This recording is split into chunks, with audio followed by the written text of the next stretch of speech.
Wobbles as another contraction begins. He grabs my hand again. I'm okay. I repeat the words until I'm coughing, which doesn't make them believable. This cramp pulls me to a primitive place. The EMT's murmured assurances barely register. My senses narrow onto the sharp pain. My muscles tighten, as if in revolt, desperate to escape my body. I feel the road change from the bumpy potholes and uneven city streets to smooth highway. I take a long, exhausted exhale in relief. Almost there, almost there, almost there. Women and Infants Hospital of Rhode Island, baby girl. We're almost there. We stop at last, but it's 78 breaths before the driver with a gut who loaded me into this ambulance can be bothered to help the panicked EMT get me out. They finally lower the gurney onto the ground as another contraction begins.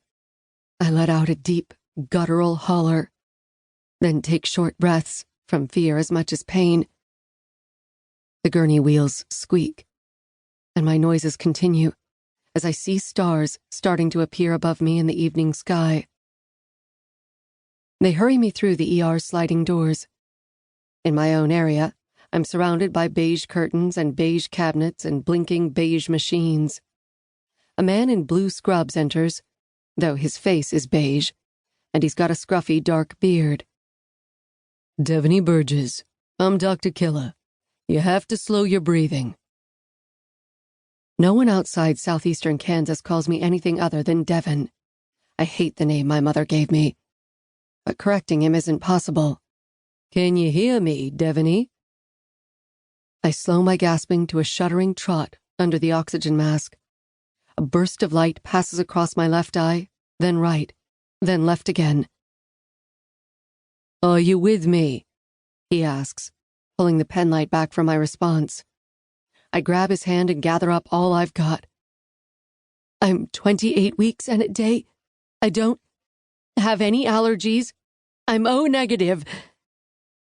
I grit my teeth through another contraction, but it's gone soon. I've been walking all day. The contractions got worse.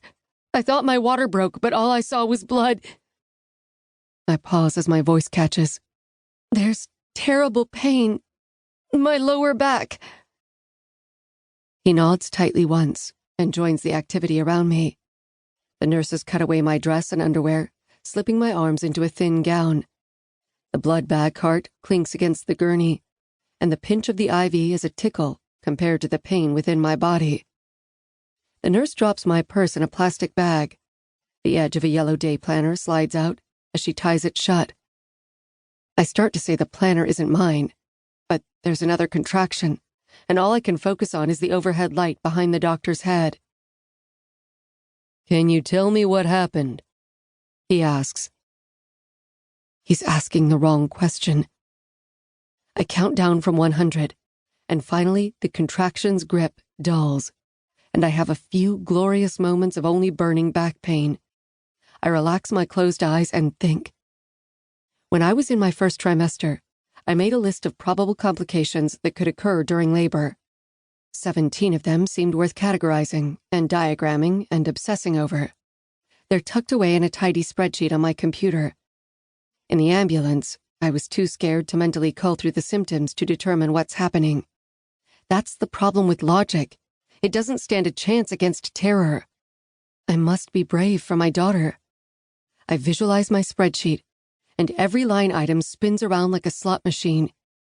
The variables of my day align with different columns until number 7 stops. Detached placenta.